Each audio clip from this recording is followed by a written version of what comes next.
Friends, வணக்கம். Welcome back to happy homemakers kitchen. எல்லாரும் நல்லா இருக்கீங்களா? இன்னைக்கு வீட்லேயே எப்படி மேகி நூடுல்ஸும் மேகி மசாலாவும் செய்யறதுன்னு பார்ப்போம். இது கிட்டத்தட்ட 90% நம்ம வாங்குற மேகி மாதிரியே இருக்கும். வீட்டிலே செய்யறதுனால எந்த கெமிக்கல்ஸும் இருக்காது. கடையில் வாங்குறத விட வீட்டில் செய்யறது பெட்டர். வாங்க இதை இப்போ எப்படி செய்யறதுன்னு பார்ப்போம். ஒரு சின்ன பீஸ் ஜாதிக்காய், இதில் ரொம்ப இவ்வளோண்டு சின்ன பீஸ் நீங்கள் எடுத்தீங்கன்னா போகிறோம். அதுக்கு மேலே எடுத்தீங்க அப்படின்னா ரொம்ப ஸ்மெல் வர ஆரம்பிக்கும். அந்த மாதிரி ஒரு சின்ன பீஸ் ஜாதி பத்திரி, ஒரு சின்ன பீஸ் சுக்கு, அந்த மேலே இருக்கிற தோலெல்லாம் எடுத்துட்டு இந்த மாதிரி தட்டி வச்சுக்கோங்க. இல்லை நீங்கள் சுக்குப்பொடி எடுக்கிற மாதிரி இருந்தீங்க அப்படின்னா ஒரு அரை டீஸ்பூன் அளவுக்கு கூட சுக்குப்பொடி எடுத்துக்கலாம். 2 கருப்பு ஏலக்காய், 2 பச்சை ஏலக்காய், ஒரு சின்ன பீஸ் பட்டை, ஒரு 6 இல்லை 7 மிளகு எடுத்துக்கோங்க. இது உங்கள் குழந்தையோட கார அளவுக்கு ஏற்றபடி நீங்கள் அட்ஜஸ்ட் பண்ணிக்கலாம்.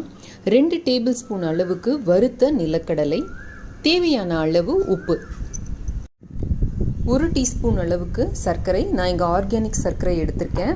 1 டீஸ்பூன் அளவுக்கு மிளகாய்த்தூள், நான் இங்கே காஷ்மீரி மிளகாய்த்தூள் எடுத்திருக்கேன். உங்களுக்கு நல்ல காரம் வேணும் அப்படின்னா நீங்கள் நார்மல் மிளகாய்த்தூள் கூட எடுத்துக்கலாம். இல்லை காரம் ரொம்ப ஜாஸ்தியாக இருக்கிற மாதிரி இருக்குது அப்படின்னா நீங்கள் ஒரு அரை டீஸ்பூனோ 1/4 டீஸ்பூனோ உங்கள் குழந்தையோட சுவை அளவுக்கு ஏற்றபடி இது நீங்கள் அட்ஜஸ்ட் பண்ணிக்கலாம். அடுத்தது 2 டீஸ்பூன் அளவுக்கு மாங்காய்த்தூள், 2 டீஸ்பூன் அளவுக்கு சோம்புத்தூள். உங்ககிட்ட சோம்புத்தூள் இல்லை அப்படின்னா நல்ல ஒரு 1/2 டீஸ்பூன் அளவுக்கு சோம்பு எடுத்துக்கோங்க. 1 டீஸ்பூன் அளவுக்கு சீரகத்தூள், 2 சிட்டிகை அளவுக்கு வெந்தயத்தூள். இது ரொம்ப போட்டிங்கன்னா கசக்கும், அதனால் கரெக்டாக 2 சிட்டிகை அளவு போட்டால் போதும்.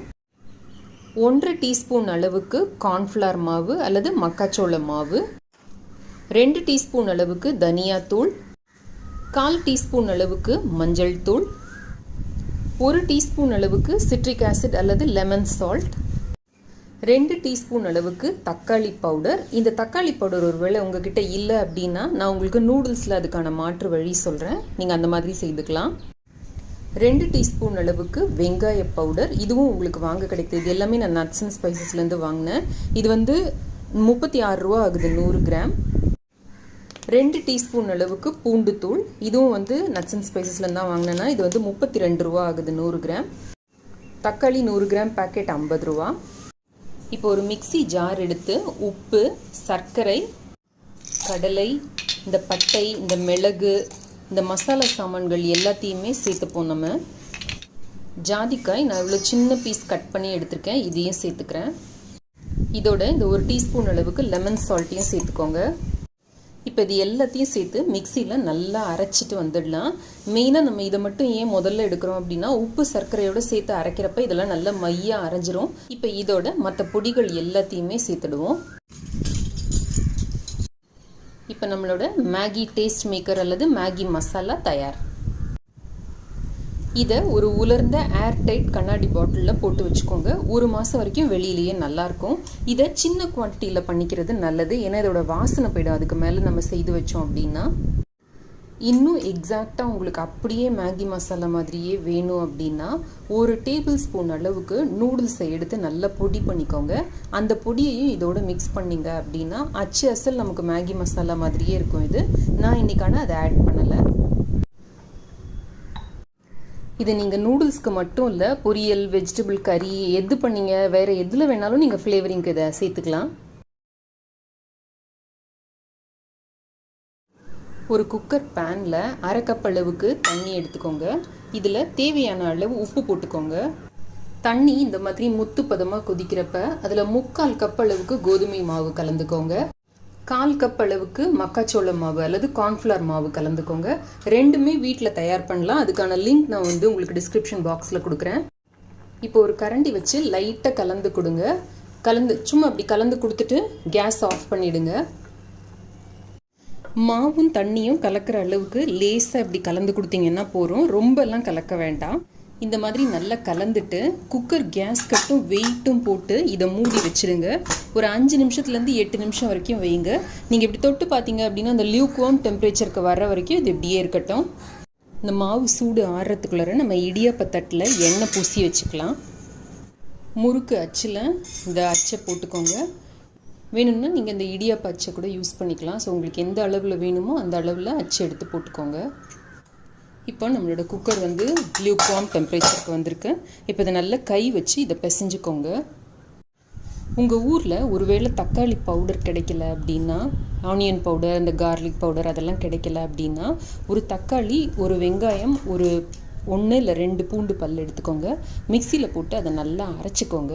அரைச்சிட்டு 1/2 கப் அளவுக்கு ஜூஸ் வர்ற மாதிரி அதை தண்ணி கலந்து எடுத்து வடிகட்டி எடுத்து அதை ஹீட் பண்ணி அதில் இந்த மாவை போட்டு பிசைஞ்சுக்கோங்க.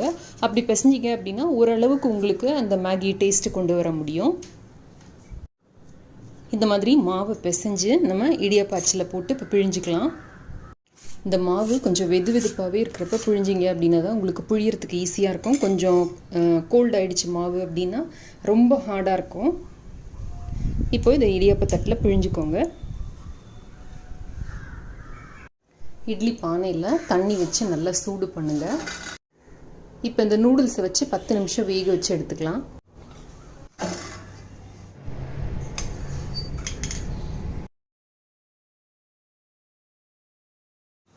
அடுப்பில் கடாய் வச்சு 1 டீஸ்பூன் அளவுக்கு எண்ணெயை நல்லா சூடு பண்ணிக்கோங்க. எண்ணெய் நல்லா சூடானோடனே அதில் ஒரு மீடியம் சைஸ் வெங்காயம் அரிஞ்சது போட்டுக்கலாம். வெங்காயம் இந்த மாதிரி நல்ல ரோஸ் கலர் ஆனோடனே இதில் தக்காளி போட்டுக்கலாம். நான் 2 சின்ன தக்காளி எடுத்திருக்கேன். ஒரு சிட்டிகை உப்பு போட்டோம்னா சீக்கிரம் நமக்கு வதங்கி கிடைக்கும். தக்காளி நல்லா கரைஞ்சதும் இதில் 1/2 கப் அளவுக்கு நறுக்கி வச்ச கேரட்டு, 1/2 கப் அளவுக்கு நறுக்கி வச்ச குடமிளகா, 1/4 கப் அளவுக்கு பட்டாணி. இது வந்து ஃப்ரீஸ் பண்ண பட்டாணி. சீசனில் நமக்கு பட்டாணி கிடைக்கிறப்ப வாங்கி நம்ம ஃப்ரீஸ் பண்ணி வச்சுக்கிட்டோம் அப்படின்னா தேவைப்படுறப்ப எடுத்துக்கலாம். அதுக்கான ரெசிபி லிங்க் நான் உங்களுக்கு டிஸ்கிரிப்ஷன் பாக்ஸில் கொடுக்குறேன். இதில் நமக்கு விருப்பமான காய்கறிகள் சேர்த்துக்கலாம். சேர்த்து இப்போ நல்லா வதக்கிக்கலாம். இதில் இப்போ நான் 1 டீஸ்பூன் அளவுக்கு நம்ம தயார் பண்ணி வச்சுருக்கிற இந்த மேகி மசாலா சேர்த்துக்கிறேன். 2 டேபிள் ஸ்பூன் அளவுக்கு தண்ணி சேர்த்து நல்லா வேக வச்சு எடுத்துக்கலாம். ஒரு மூடி போட்டு 5 நிமிஷம் வேக வச்சுக்கலாம். இப்போ 5 நிமிஷத்துக்கு மேலேயே இருக்குது. நான் நடுவில் ஒரு தடவை கிளறி விட்டேன். நம்மளோட காய் நல்லா வெந்து ரெடியாக இருக்குது. இதில் இப்போ நம்ம வேக வச்சு வச்சுருக்கிற இந்த நூடுல்ஸை சேர்த்துடலாம். மெதுவாக இதை நல்லா கலந்து கொடுங்க. இதை நல்லா கலந்து விட்டதுக்கு அப்புறமா ஒரு 1/2 டீஸ்பூன்லேருந்து 1 டீஸ்பூன் அளவுக்கு நம்ம தயார் பண்ணி வச்சுருக்கிற இந்த மேகி மசாலா பவுடர் போட்டுக்கோங்க. அப்போ தான் அந்த ஃப்ளேவர் நல்லாயிருக்கும். இதை போட்டுட்டு ஒரு பெரட்டி உடனே அடுப்பை ஆஃப் பண்ணிவிடுங்க. அப்போ அந்த வாசனை நல்லாயிருக்கும். இதில் இந்த மாதிரி கலந்து விட்டுட்டு ஆஃப் பண்ணிவிடுங்க.